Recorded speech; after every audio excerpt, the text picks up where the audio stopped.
What if the worst moment of your life was the key to your greatest awakening? What if the fears you've been feeding, the ones that feel so solid, were just shadows, and the crisis that terrifies you is the very thing that sets you free? Hello, I'm Eva, and you're listening to Connected with Eva, the podcast on human connection. Today I wanted to share with you a personal story for context when it comes to fear and how our thoughts create a wall that cannot be sustained through crisis. We'll end with a powerful meditation to dissolve those walls for good. I wanted to mention Eckhart Tolle and how he sees this through his lens. In his words, the egoic mind constructs a wall of hypothetical suffering, anxiety about futures that never happen. We're trapped in what-ifs. The wall feels so real until life forces you to confront it. Then you realize this is the real wall because it's happening now in front of me. This is what I was afraid of. But now that it's here, I see it's not what I imagined. What walls are you building in your mind right now? What if it's all made of paper? A few years ago, I wasn't working much. It was COVID. I had endless time, as many other people did, and I filled it with problems. I spun in circles, fears about money, purpose, my worth as a human being. I had a physical problem. I had a bulging eye, and I didn't have any symptoms. I didn't have visual problems or pain, but my eye was bulging, so I went to an eye doctor. Nothing was wrong, and then I was sent to a neurosurgeon. They did ask me to get an MRI, and then the diagnosis, it was a cavernoma. And for those who don't know what that is, it's a benign tumor comprised of blood vessels. Actually, they also call it a raspberry, but trust me, that's not what it looked like on the MRI. And seeing the visual representation of the diagnosis can be terrifying because it's so unexpected and sudden. But here's the twist. The wall I built, the one made of what-ifs, was gone. All the problems I had created for myself were kind of irrelevant at this point because I had something actual in front of me that I had to worry about. Not, oh, what if I don't get a job, or what if this doesn't happen, or what if this happens. None of that mattered at that point. So after about 2 weeks of just pure panic, going through the wrong doctors, I don't want to share too many medical things, but after about 2 weeks of just going around in circles and trying to figure out what I was going to do, the wall of fear just collapsed. I felt stillness and quiet in my mind for the first time in a very long time.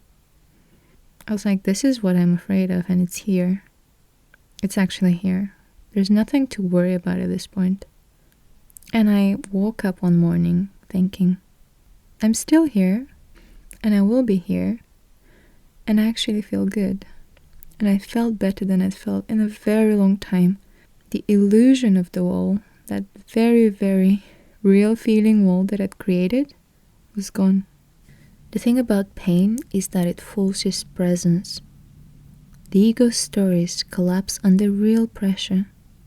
Stress creates neuroplasticity. Your brain can't default to old fears. It's a biological opening for change.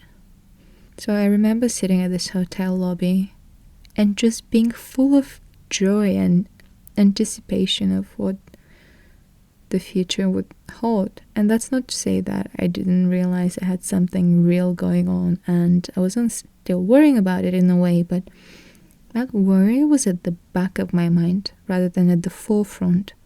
Like before, with the made-up worries, which was always at the forefront. That diagnosis was an awakening. And I'm also extremely lucky because it was something that was dealt with very quickly. But that didn't just break the wall. It showed me the wall was never there. The freedom was always on the other side of surrender. And by surrender, I just mean by truly being in the present. And that's not to say that change lasted for a very long time. Unfortunately for me, it only lasted for a few months, and then I started going back to the old patterns, because that's something else. Patterns are very difficult to get out of, but that's another conversation to have. I'm sure some of you have experienced this as well, when something very shocking, very big happened, and suddenly you were still, and none of that chatter was happening anymore. Whether it's long-lasting, and that's amazing when it's long-lasting, or temporary, but even when it's temporary, that's an incredible improvement, because once you know that it's possible, it's easier to change and to improve. It's easier to create patterns for the future, because you have the awareness and the experience.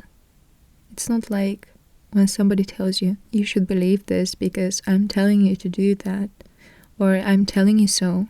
You should believe this because you've experienced it yourself. I thought we could have a little guided meditation, as I thought it would suit well this episode. You can always save it and come back to it when you feel like you need it. Let's begin. Find a comfortable position. Close your eyes if you feel safe to do so. Take a deep breath in and let it go with a sigh. Allow your body to soften. Let the weight of the day, the weight of your thoughts, begin to dissolve. Bring your attention to your physical body. Notice where you're touching the chair or floor. Feel the aliveness in your hands, the slight pressure of your feet, the air passing through your nostrils. Now, scan for any tension. Your jaw, shoulders, belly. Imagine breathing into those spaces, and as you exhale, let them melt. You're not trying to change anything, just noticing. Now, bring to mind a fear or worry you've been carrying.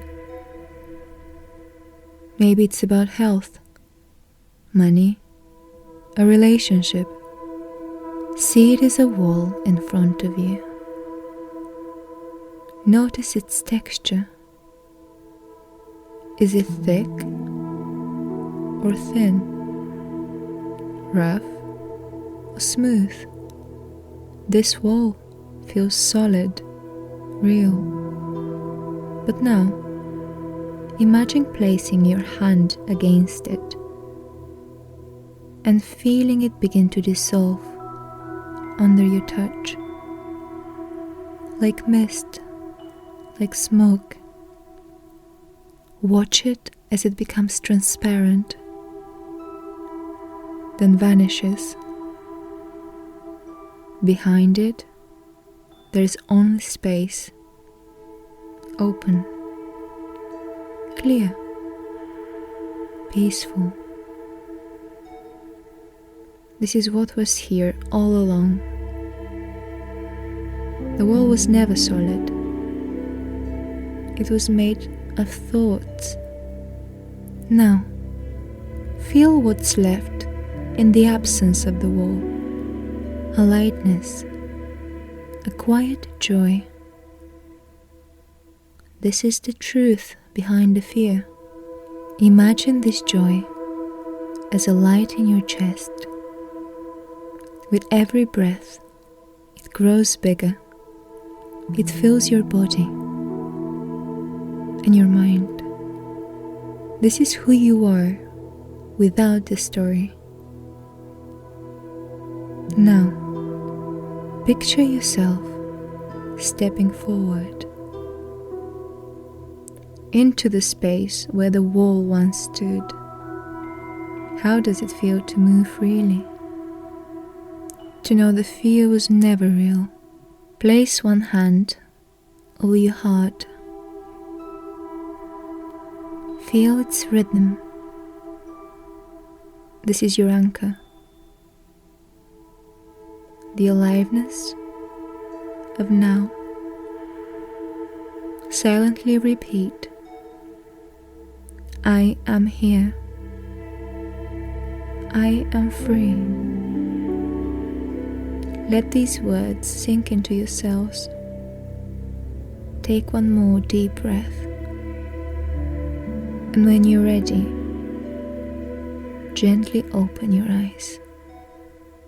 Remember, the wall was an illusion. You can dissolve it anytime. By coming back to this moment, this breath, this body, the joy was always here. You don't need a diagnosis to wake up. Start dissolving the wall now. I'm going back to my favorite thing, journal. Notice when you're in hypothetical suffering. If you write down in your journal your thoughts during the day, it will help you see that pattern.